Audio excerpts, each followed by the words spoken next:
threats and innovative ways to confront them. The respect for human rights cannot, must not be compromised with strategic threats to national security. Also, a Nigeria National Broadcasting Commission directs all broadcast stations in that country to suspend the usage of Twitter with immediate effect. And in business, Ghana's agri sector remains resolute despite COVID-19 shocks as it responds faster to key interventions than other sectors of the economy. We'll hear from the government statistician. Relatively resolute to the pandemic in terms of its impact relative to the other sectors, i.e. if you look at the impact on the industry and the services sector, they were more impacting relative to the agriculture sector.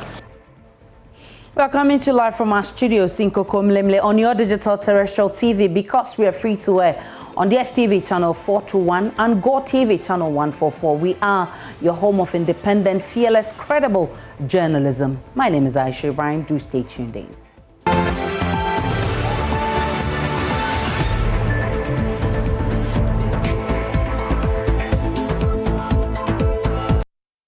Many thanks for choosing us. Let's begin with Deputy Minister Designate for Energy, Andre Japamesa, who says he disagrees with former Energy Minister Peter Amewu's description of the PDS ECG deal as fraudulent. Government terminated the deal in 2019 on claims the insurance covering the deal was acquired fraudulently. But Mr. Mesa says the minister got it wrong. He says he does not see fraud anywhere in the deal. And the question that was of me was specific to my disagreement with the Minister of Energy on the use of the words fraud. Because at the time that I was making the comments, I was speaking in capacity as a spokesperson for government communication. And the official communication that government had issued on the transaction at the time that it was suspended was that government had taken steps to suspend the PDS transaction for material breaches. I said that for the minister to have said that the transaction had been suspended because fraud was correct. Subsequently, when the investigation was concluded and the government of Ghana determined that at the completion date of action, there was no valid guarantee in place and decided to terminate it, I fully support the action that was taken by the government of Ghana to protect ECG. Thank you. Now, you said your disagreement was the use of the word fraud. Yes, Mr. Chairman. And you also said, I could, when ECG was cross-checking, said the person who did sign the guarantee did not have the authority to sign that guarantee. To the best of my knowledge, yes. So what was that? Mr. Chairman, I believe that there's a legal principle. Maybe Mr. Chairman will help you. Let him help us. What's the definition of fraud? Fraud. The minority in Parliament has demanded that PDS releases to ECG an amount of 200 million cedis, which it has allegedly refused to give ECG since the deal was abrogated. But Mr. Mesa says PDS cannot move the money without the involvement of ECG because it sits in an escrow account. Now, PDS has sued government over the abrogation of the deal. Minority Chief Whip Muntaka Mubarak says Mr. Mesa will struggle in his position because a company he works for, TG Energy Solution, was one of the PDS consortium partners. But Mr. Mesa disagrees. Chairman, as of, I believe, last Friday, yes. So, Mr. Chairman, you see the difficulty that the minister has going to the Minister of Energy as a deputy minister when a company that not directly involved but indirectly involved is litigating with the Minister of Energy. Mr. Chairman, if the committee finds it worthy to approve me, I don't see any difficulty at all. like I've said, TG Energy is not my company, and so I do not see how a role that is only by appointment can influence my decision with respect to this great republic of ours. In any event, TG Energy hasn't got any transaction with the government of Ghana. PDS, his own directors, and their secretary, who are best suited to take decisions for that legal entity. Mr. Chairman. Mr. Chairman, earlier you referred to the FTA report, right? You said the issues there were very clear. Yes. Deputy Minister for Energy designate Andrew Sejapa-Mensah says he has no interest in the power distribution services which took over management of ECG about 3 years ago. Government cancelled the PDS takeover after it says it detected fraud in the insurance covering the deal. Responding to questions before Parliament's Appointment Committee, Mr. Mensah explained he only serves as company secretary to another company, TGS Energy, which was part of the consortium that established PDS. He, however, says he played no role in the PDS deal. I don't think I have an interest in Parliament. So when Parliament collapses, Parliament is overthrown, it doesn't matter to you? Mr. Chairman, for purposes of protecting our democracy, I would be interested in Parliament existing and continuing the functions that is, which I believe is pretty important. If you are a director and a secretary to a company, how do you say that you don't have interest? I chose my words carefully. I didn't ask what I share. I asked, what is the nature of your interest in TG Energy Solutions Ghana Limited? Mr. Chairman, as I explained, my understanding of interest, which is really a legal construct, is one that is in the nature of a property that is transferable, either tangible or intangible, real. But with respect to my duty or my relationship with TG Energy, the Chairman, understanding is the nature of a fiduciary, which is separate from an interest.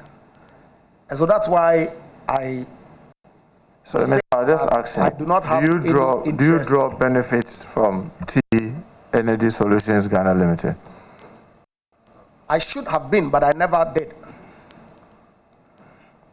Because the contractual relationship required that I be paid, but I was never paid.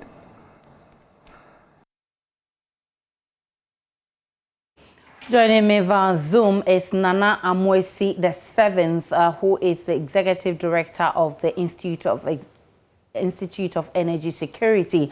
Nana Amoisi, I'm grateful for your time. What do you make of the responses by the Deputy Minister Designate for Energy regarding his role in the PDS deal? Thank you very much, Aisha. Good evening to you and to your viewers. The name is Institute for Energy Security.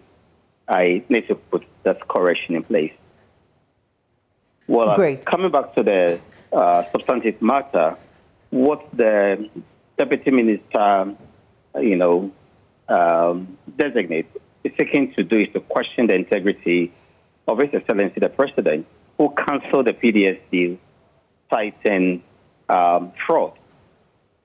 What he's doing is that he's also defending a national shame and suggesting that the Ghanaians deserve the kind of embarrassment they went through because of PDS. And it's quite shocking that he's speaking as if he's PDS and not a well-meaning Ghanaian. And that's something that we should refrain from as Ghanaians. We need to protect our own assets from people that will take it over unjustifiedly. But was the deal fraudulent as we speak? Who are we to question this when the president, the first gentleman of the land, has agreed and has confirmed to us as citizens that it is fraud because of the manner in which the demand guarantees were procured, and that some material breaches were also occasioned. I can't question the president. And if you look at all the other things that came in, you can also conclude and agree with the president that the PDS deal is really a fraud deal.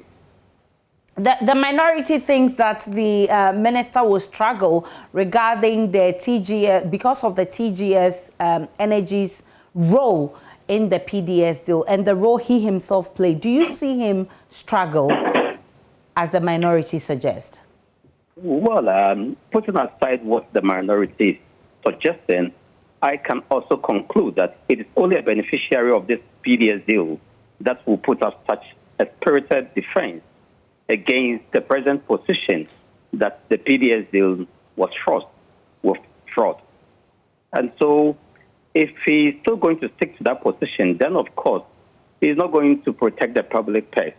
We can trust him that he will ensure that Ghanaian assets are well protected and we are making good returns from our assets. Nana Mwesi the 7th is Executive Director of Institute of Energy Security. Before you go, though, should the responses bring to an end the controversies? Nana? His response is rather going to stoke further debate as to the kind of, steps he is going to support his minister with for them to take. Because it's clearly you see that even the manner in which the demand guarantees were procured was fraud, and that certain letters were also fake in the stream. If he's going to stick to this position, then of course it's going to open the door for further scandals in the energy sector. I'm grateful for your time. After 64 years of independence, Ghana now has a national security policy fashioned to govern its programs and activities. Amongst others, the document underlines the unique characteristics of the threats facing the country and offers innovative ways to confront them. The document also advocates for the effective use of resources to promote effective decisions. National security is currently at the front burner as concerns grow over its handling of matters relating to the rights of individuals.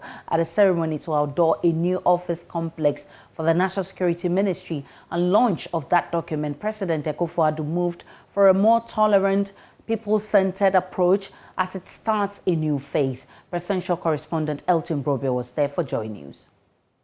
The president, who is the chairman of the National Security Committee, opened the National Security Building, which is just behind me. Also launched the National Security Document, which has eluded Ghana since independence in 1957. And for the first time, the National Security Secretariat will have a working document that will guide or that will govern the application of what they have been entrusted by the people of this country to do. But according to President Akufo-Addo, regardless of the potency of the document, only implementation can bring it to life. It is important to note, however, that a strategy, regardless of its potency, cannot yield desired results until successfully implemented. Our success will therefore be based on how we implement the national security strategy. To avoid the pitfall of implementational challenges, the national security strategy has been designed to adopt a whole of government and the whole of society approach in its implementation. More importantly, the implementation of the national security strategy will be driven systematically, transparently, and accountably. Will this particular document, the first time since independence, work? I've been speaking to the ranking member on Parliament's Defense and Interior Committee, James Agaga, who says that it is only implementation that will give him confidence that for the first time we'll have a new beginning regarding operations of the national security. It is our hope that if this strategy is implemented, I mean, and there's a problem of implementation. Having the strategy in itself is not enough. I mean, you have to make a bold attempt to implement the brilliant ideas that have been espoused and are contained in the strategy. If we do that, yes, I would say there'll be better coordination, there'll be cohesion, and that way we can deal with some of the excesses that national security has been noted for. The national security outfit has been in the news lately for all the wrongdoings. We can talk about the assault of the City FM journalists and the recent operation at Asankragua, which led to some people complaining about the brutalities they encountered with some operatives of the national security. We did not hear a condemnation or what the security outfit is trying to do to make it a Ghanaian-friendly establishment. But the Minister for National Security, Kandapa, says that the national security outfit will continue to respect the rule of law and the rights of individuals. May I assure all Ghanaians that we pledge to respect the rule of law, fundamental human rights, and freedoms of all Ghanaians as enshrined in the 1992 Constitution of Ghana. But let me also caution that the respect for human rights cannot, must not be compromised with strategic threats to national security. Away from national security, there's a looming leadership crisis at the University of Ghana, which has been held before an Accra High Court for some alleged irregularities in the search for a new vice-chancellor. The university statutes demand that processes are initiated for the selection of a new vice-chancellor at least a year prior to the position becoming vacant. Well, tonight we are learning that with barely 2 months to the end of the tenure of the current Vice-Chancellor, Professor Ebenezer Odro-Wusu, the university is yet to conclude processes for the appointment of a successor. And now a suit seeking to injunct and ultimately nullify the entire work done by the search committee since it was established in September 2020. My colleague Kweku Asante joins me with a copy of that writ of sermons. Kweku, who is suing the university and what are the demands therein?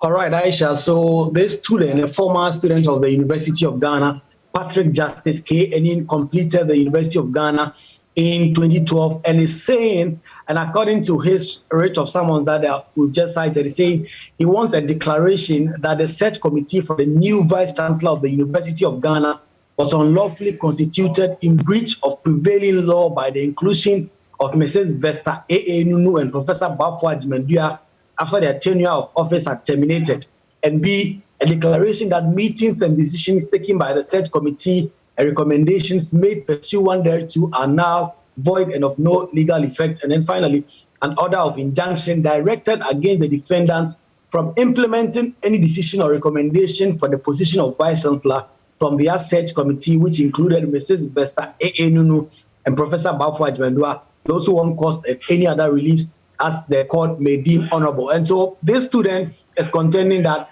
because these two persons that I've just mentioned tenure had expired on the search committee or the university council, they could not have taken the decisions they took while being members of the search committee. And so for this reason, this student, a former student, won the nullification of the entire process. Do we know the composition of the search committee in question? Right. So this search committee is a very eminent search committee. It's chaired by Justice Jones. Mawolo Ndoche is a Supreme Court justice. The other nominees are Professor Bafwa Jimendua, whose name has been cited in this suit. Mrs. Vesta Nunu is also a council appointee cited. And then Mr. Richard Okra.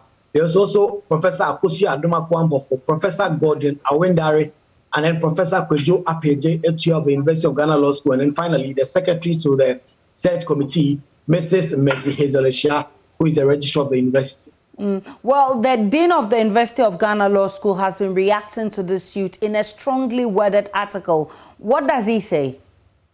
Right. So Professor Raymond Atuguba, as you rightly said, the dean of the University of Ghana Law School, says the suit is not only legally viable, but it carries the strong stench of an orchestrated suit by sore losers. I thought such behavior was not for a university of high repute such as ours. As a premier university, it is imperative that we order our affairs to continue to be deserving of that title. It says, in my humble opinion, this case is completely unwarranted for at least top for at least 5 reasons. And one of the reasons he said is that the university has enough measures to be able to deal with all these issues. And so he does not think this is something that should rise to the level of someone going to court. He said a number of things. For instance, he says that there's a misreading of the university statute, which says that the case is based on a very fundamental misreading of the law. It says 1 year before the post of vice chancellor becomes vacant, or when the post is vacant, the council shall appoint a search party. And so according to him, per his reading, those appointees of council may not necessarily be members of the council as at the time they are acting, but council could appoint from outside the council members.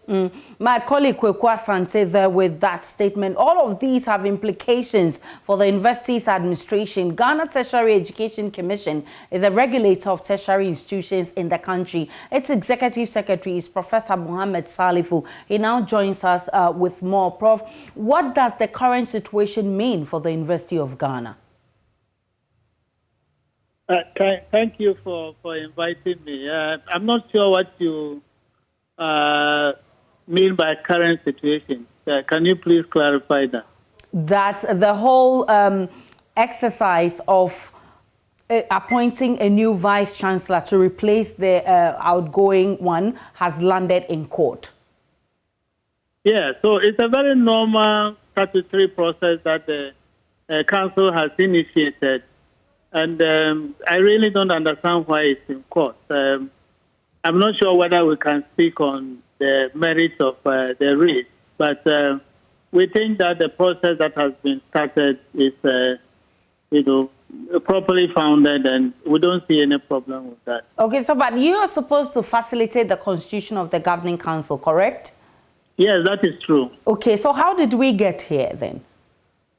How did you get where? I think the case now having to go to court for it to be settled, and even for the Dean of Law School explaining and describing the situation with those strong words he did in that statement.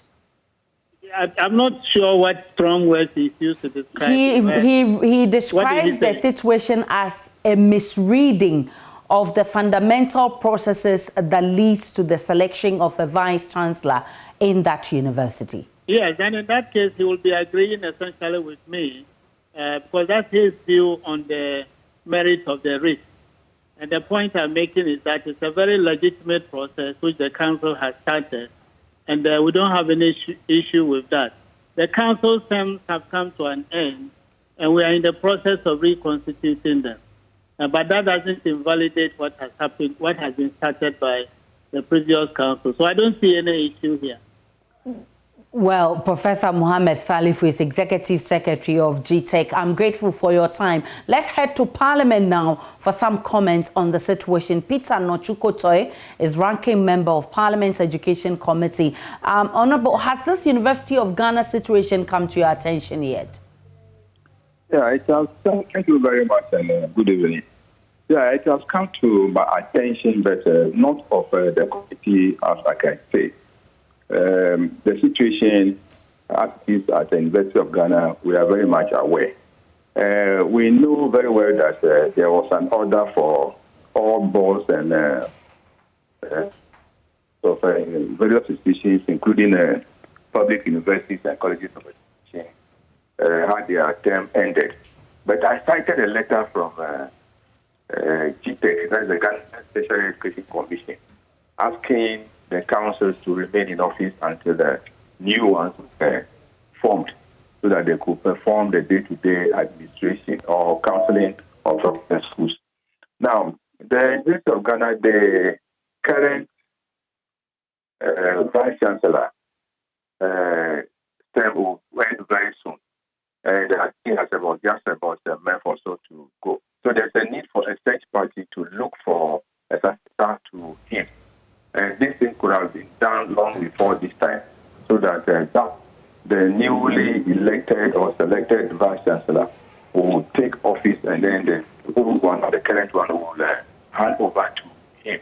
And that is the concern of the people, that once the term is coming to an end, with a few weeks to go, there should be named a new successor to him.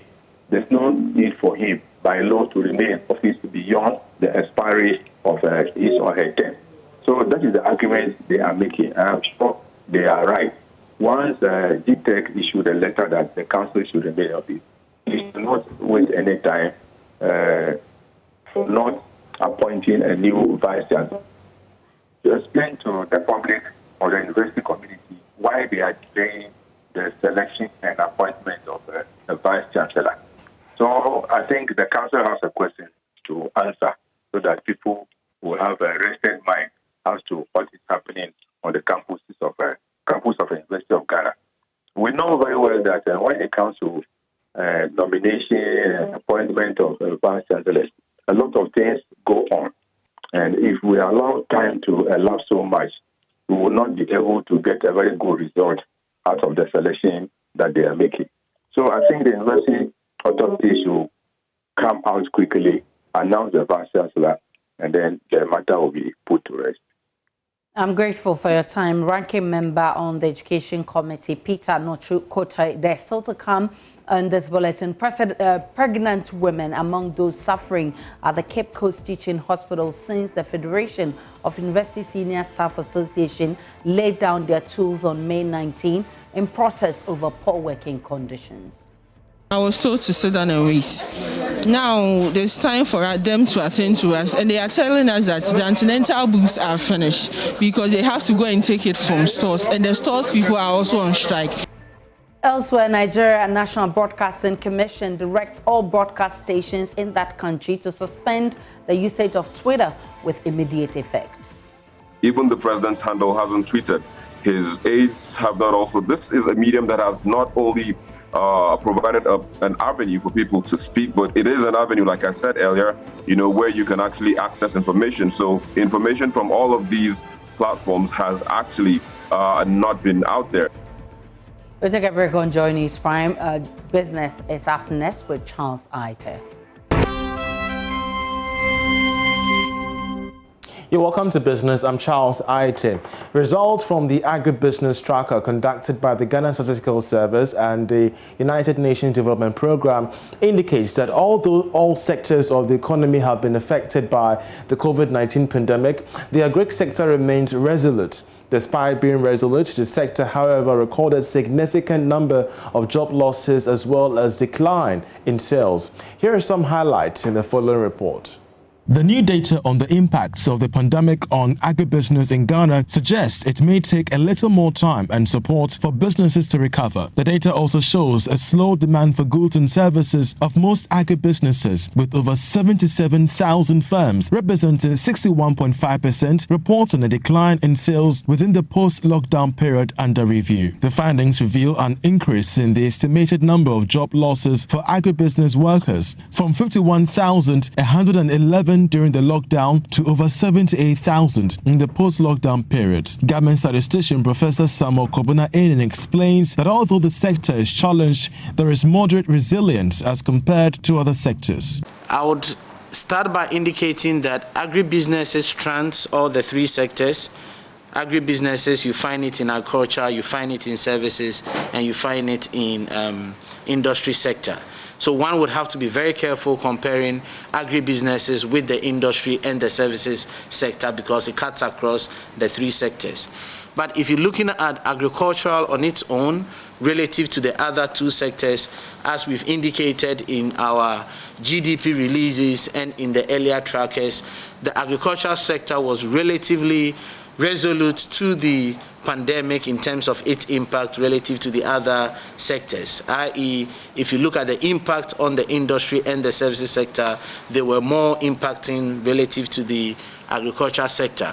Meanwhile, the survey also indicates that agriculture financing has seen an improvement of about 2% after the lockdown, and it's picking up marginally. Anthony Krakra is head of industrial statistics. And 3 out of 10 agribusiness firms reported decrease in access to agriculture finance during and after the lockdown. The marginal increase in access to agriculture finance since the lockdown points to some improvement in access to agriculture. In other words, there's some improvement in the access to agricultural finance. Many of these firms say the reason why they have challenges with agricultural finance is as a high interest rates. The Chief Executive of the Chamber of Agribusiness Ghana, Anthony Morrison, has urged government to harmonize all its flagship policies targeted at the agri sector in order to consolidate the gains. He spoke earlier to me on the marketplace. If you look at the value chain, it's only few of the agribusiness players are able to regularize their businesses. So to even arrive at 33, I think that could probably be about 30% of the agribusinesses that have closed down. But you know, Anthony, it beats my imagination, because we're having the Plenty for Food and Jobs program, we're having the Ghana Commodity Exchange, which forms as a basis for commodity pricing and even helping farmers at the farm gates. We're having several value chain of programs that government has implemented to ensure a smooth run of agribusiness in the country. So what exactly is going wrong? If you could help me in just a minute or two. Well, you need a harmonization of all these government interventions, a coordinated policy that will streamline the various activities. For instance, if the government is investing into cereals and grains, you need to look at its rippling effect on the other sectors of the value chain, i.e. the livestock and the aquaculture and poultry, and how that can also support industries, i.e. pharmaceutical and the alcoholic or the beverage industry. So it's a value chain approach. If we invest in one sector and you are not providing the externalities of support for the other sectors, you may not be helping the industry. And that's how we end business for this segment. I'm Charles Aite. Gary L. Smith is on standby for sports this day. After a pulsating weekend of Ghana Premier League football, some news. Following their draw with Great Olympics, Hearts of Oak have officially filed a protest to the disciplinary committee of the GFA concerning the Wonder Club. In their petition, Hearts accused the Dade boys of fielding an unqualified player for the game. Joshua Kwame Rule, who started the match against the Phobians, has been accused by Hearts of Oak of... We'll see how that one goes. In more news, at the game between Hearts of Oak and Great Olympics, England forward Callum Hudson-Odoi was there, and afterwards he was asked a lot of questions. He's hinted that he could possibly play for the Black Stars in future. The winger, who has been capped 3 times by England but in friendlies, is still eligible to switch for Ghana after the rules were revised by FIFA. Here's a report. There have been conversations about the possibility of Callum Hudson-Odoi representing Ghana in international games. The player says he chose to play for the English because they gave him an opportunity of representing them. No, I don't think, obviously, when you're young, you have the opportunity to go through all the England ages. I've been playing for England throughout all the years, from under 15s and 16s all the way up. So when they obviously gave me the cool opportunity to come, there was something that obviously is international. You're in the country already, something that I already had my mindset on playing and already playing for England. So it was a thing where obviously choosing Ghana or England, at the end of the day, I said that I always have the right people behind me who always advise me on what's right and what's wrong. So England came and I said, yeah, let me go and play for my country, national. But as I said, Ghana's my home as well. So we'll see, we never know, so we'll see. Despite playing for the Three Lions, Hudson is still eligible of playing for the Black Stars. The midfielder says he's not ruling out an opportunity of playing for the country in the near future. We never know. Maybe I'll come back and play for Ghana. We never know. Thank you though, I appreciate it. As much people as possible and get to see everybody, the fans, everybody that's around, do as much as possible for, as I said, me and my brother and everybody's going around, going back to the charities to give back to people, as I said. So it's nice to know that everybody here is supporting, and as I said, we're back here, so obviously I want to enjoy the moment with everybody here.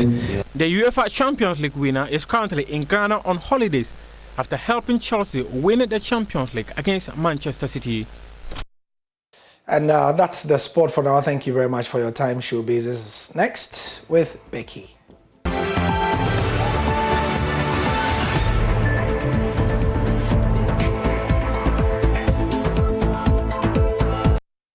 Time now to check out what's making headlines elsewhere. Nigeria National Broadcasting Commission has directed all news stations to suspend the patronage of Twitter with immediate effect, describing its use as unpatriotic. The Nigerian government announced it was suspending the platform on Friday 2 days after the U.S. social media giant deleted a tweet from President Muhammadu Buhari's account for violating its rules. The government has therefore ordered the licensing of all internet services, including WhatsApp, Zoom, Netflix, Skype, and others by the National Broadcasting Commission before operating in the country.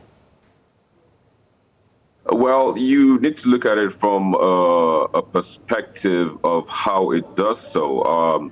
So a lot of people have actually been using Twitter to voice their concerns and also to hold the government to account. But if you cut them off via a medium that they feel is very effective, very fast, they would have that feeling that their speech has been limited. Of course, like you said, there are other platforms where people can actually voice their discontent against policies of the government. But in recent time, we all know that people actually dwell more on Twitter. Facebook is there as well. You have YouTube, you have Instagram. But most of the times, all of these platforms usually link or share their links on Twitter, which gives it a lot more visibility and also a far and wider reach. That's why you have this concern been raised. But the thing is, not only speech has been limited, information has also been limited. It would interest you to know that the NCDC, that's the National Center for Disease Control, has not really released results of COVID tests, number of cases recorded, or number of deaths, since the ban, because all government agencies are no longer tweeting. Even the president's handle hasn't tweeted. His aides have not also. This is a medium that has not only provided an avenue for people to speak, but it is an avenue, like I said earlier, where you can actually access information. So information from all of these platforms has actually not been out there. This morning, I actually checked the Instagram page of the NCDC, and the last time they posted was May 28th. So if you look at it, there's not only a limitation of speech, but also there is a limitation of access to information.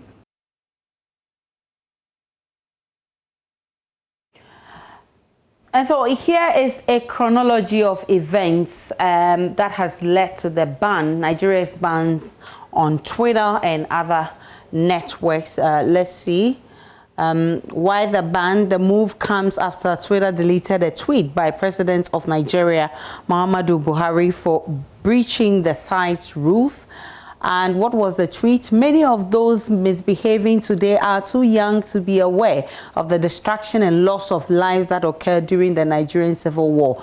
Those of us in the fields for 30 months who went through the war will treat them in the language they understand. And that was the tweet that got deleted. Twitter's reaction: according to Twitter, the post was in violation of the Twitter rules. The account owner will be required to delete the violative tweet and spend 12 hours with their account in read-only mode. And government of Nigeria is reacting to this. So it says Twitter may have its own rules. It's not the universal rule, adding that if the president felt concerned about a situation, he's free to express such views. And that's from the Information Minister, Lai Mohammed. And that has led to the ban in Nigeria. That's it for World News.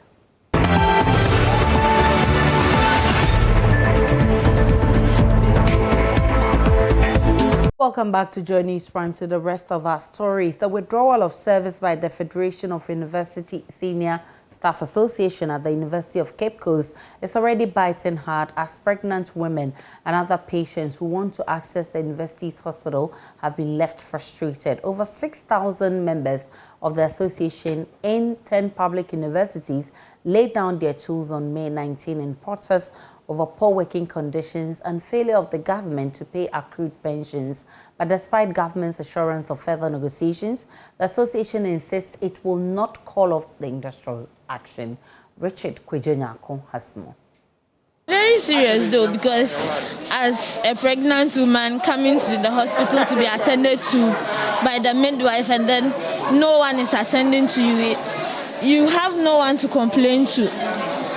Maybe we are not feeling okay.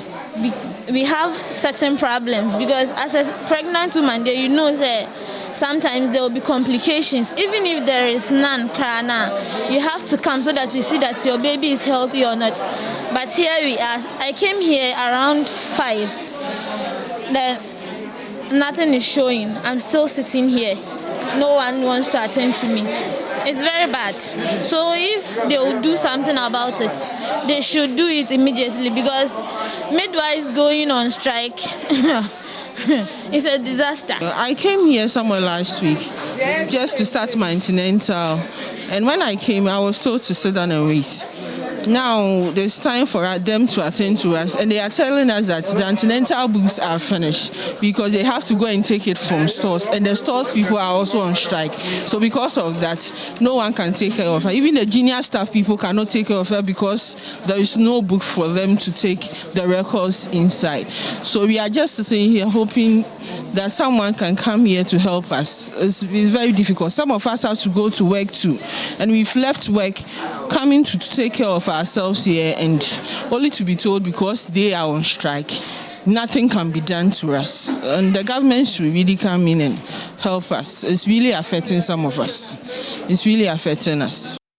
And still in the Central Region, members of the COVID-19 task force team at the Cape Coast Teaching Hospital say they will be forced to withdraw their services on the 14th of June if government fails to pay them. The task force team says government is yet to honor the promise of paying them their 50% basic salary allowance. Convener of the team, Peter Patanab, has been addressing a news conference at the hospital. The COVID-19 team at the Cape Coast Teaching Hospital says they've been given a raw deal, and having tried all legitimate means of getting answers, they have nothing to resort to than to withdraw their services. Peter Nab is their spokesperson. Non-payment of COVID-19 allowance. We members of COVID-19 task team of Cape Coast Teaching Hospital will be forced to withdraw our services due to the following. 1. COVID-19 task team members of Cape Coast Teaching Hospital have not been paid their 50% basic salary allowance as promised by the government since July 2020.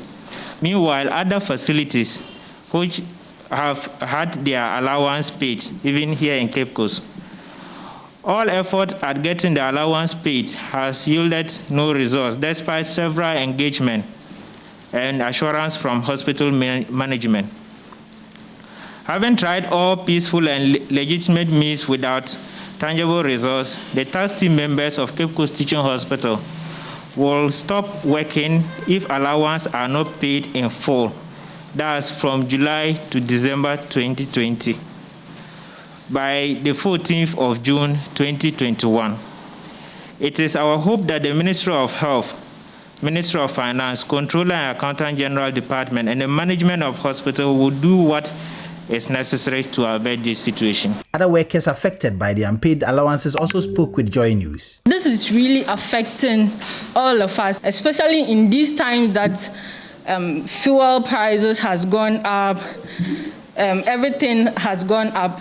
Even when you are coming to work, without the 50%, you just wake up thinking you see an alert on your phone, but any alert you see is from all those unnecessary loans that we'll be expecting.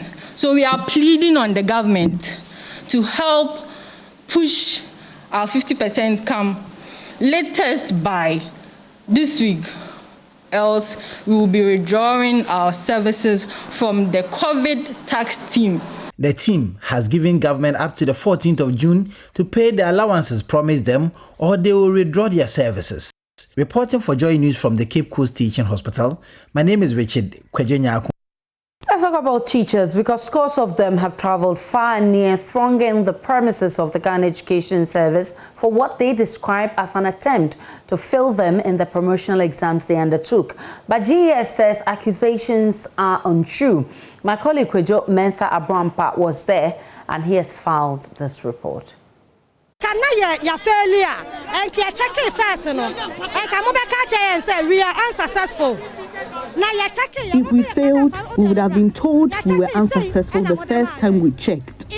You took pay slips and previous promotion letters from those who came on Friday. What in those documents can be used to determine that someone is unsuccessful? We don't understand this process. We voted for Nanado.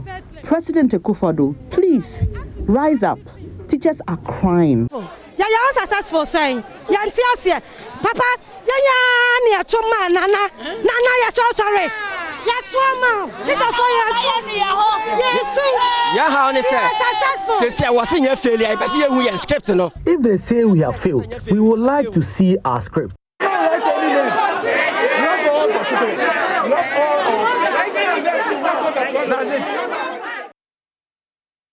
Deputy General, Director General of the GES, Anthony Boateng, denies the allegations of plans to fail teachers who actually passed the exams. He attributes the counter messages to a technological challenge and explains how the problem is being resolved.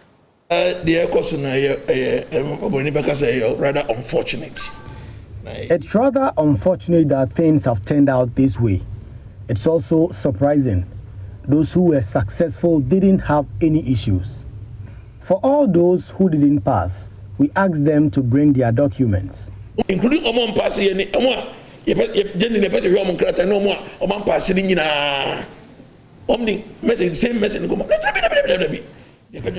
messages requesting the documents were sent to those who passed and those who didn't. So we said no, and we asked for the messages to be pulled down. So they did so on Friday. Messages were sent to all the candidates that there was a problem with the system. They were asked to recheck after 1 p.m. on Saturday. So those who have checked after that have seen their actual results. Those who were unsuccessful are questioning the process. So we have told them that asking for those documents doesn't mean you've passed. So what we've done since they've come here is to ask the regions to collect everyone's particulars so we can go through. If someone has passed, we will let them know. Because of our crata and the branches are passing. It wouldn't look at another, but one passing. Because of our crata and then should say, will be assisting. In the Ashanti region, 4 Chinese nationals have been convicted by a Kumasi High Court for their involvement in illegal mining activities on a 40-acre land of Obuasi-based Seidu Fanzia school. The plaintiffs sought compensation and other reliefs from court. However, Wen Shin Lee, Hua Shen Jun, Lee Den Hao, and Lan Hao Song are to be deported for illegal stay and using fraudulent means to validate their stay and working without the required permits.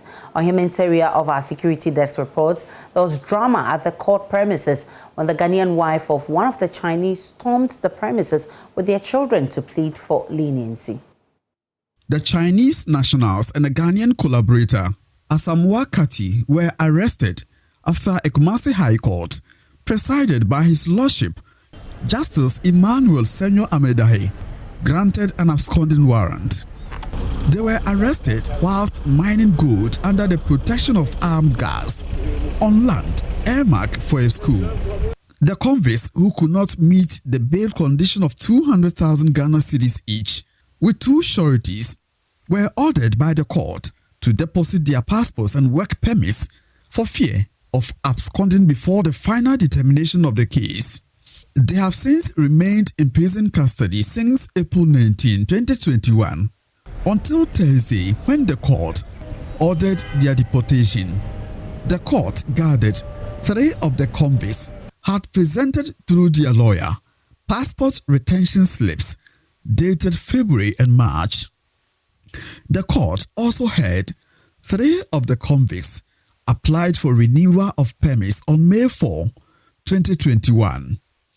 But the court held that was impossible since they were in prison custody. Presiding Judge, His Lordship Justice Amedahe, faulted officials at the Kumasi office of the Ghana Immigration Service for deliberately accepting applications of the convicts against their mandates. Such applications, according to the court, are only done at the national headquarters.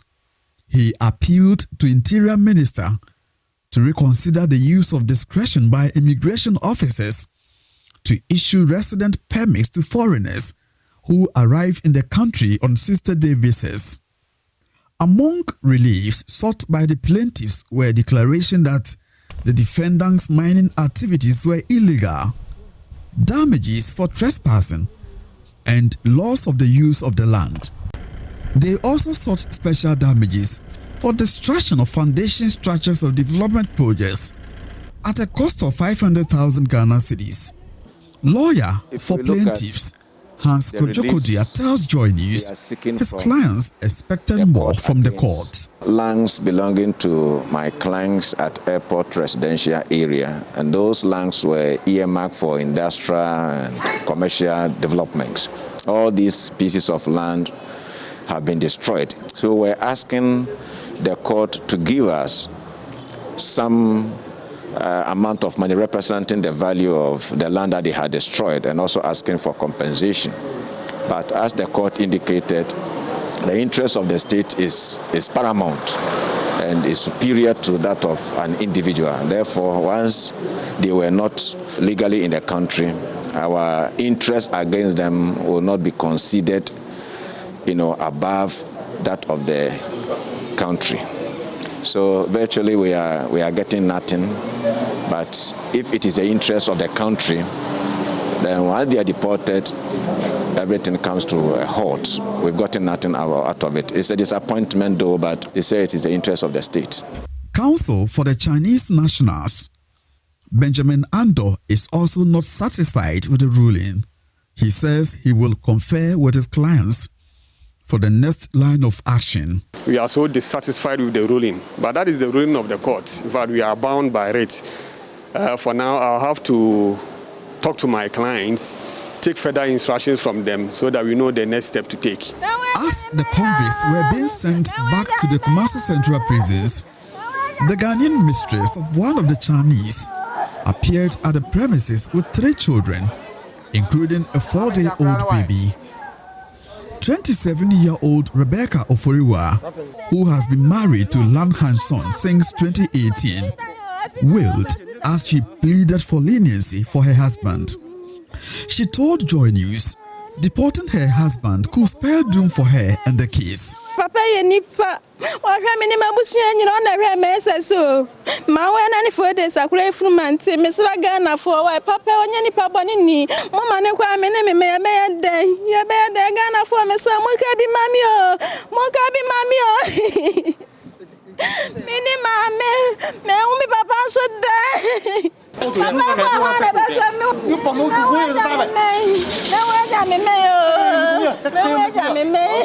The accused persons were found guilty of violating sections 23(1) and 35(1)(d) of the Immigration Act 2000, Act 573. From Kumasi for Joy News, Ohemintiria reporting. We take a break. We'll bring you the second part of Business and Sports.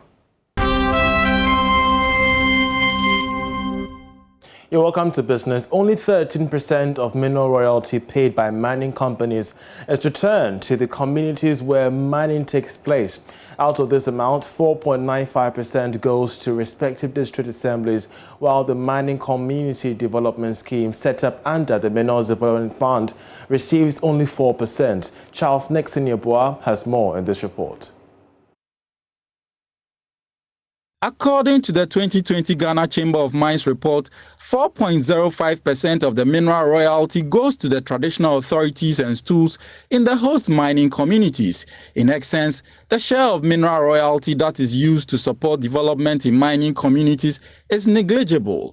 Obviously, this is woefully inadequate to address the infrastructural shortfalls in the host of the country's mineral world. It is on the premise that the Chamber of Mines continues to urge government to increase the host community's share of royalties to 30% and earmark same for specific sustainable infrastructure projects in the mining communities. Eric Esubonte is the president of the Ghana Chamber of Mines. The poor state of mining communities is largely a function of the development status of the country, as well as an outcome of the mechanism for allocating and utilizing fiscal revenues realized from the extraction of mineral resources. Apart from the statutory proportion of mineral royalty that is returned to the host mining communities, all the other streams of fiscal revenue originating from the mining sector accrue to the central government. Meanwhile, figures from the Ghana Revenue Authority show that the mining and quarrying sector regained its position as the leading source of direct domestic revenue last year. Now, the National Petroleum Authority says it is bent on ensuring that safety and compliance are prioritized in the petroleum downstream sector. To this end, it has partnered the DVLA to ensure that only certified drivers transport petroleum products on the roads. Here's more. The National Petroleum Authority is partnering the Drivers and Vehicle Licensing Authority to ensure only well-trained and certified drivers transport fuel and LPG. A representative from the NPA, Esther Anku, revealed this at the launch of the 5th edition of Safety Week celebration. Considering the hazardous nature of the products these BRVs carry, these accidents could have very devastating effects, such as what was experienced about 2 weeks ago at Onyinanofo in the Ashanti region, when a BRV accident there claimed 3 lives and destroyed several properties, including over 10 houses. Professor Chairman, to curb these accidents, the NPA, in collaboration with the Driver and Vehicle Licensing Authority and Road Safety Limited, has taken the necessary steps to comply with Section 53(1) of the Road Traffic Regulations 2012 LI 2180, and I want to state it here. A person shall not drive a motor vehicle intended for the transportation of hazardous goods unless that person, A, is trained and qualified to handle the motor vehicle and its contents, and B, is certified by the licensing authority to drive a motor vehicle that carries hazardous goods. Let's now bring you a summary of business news around the world.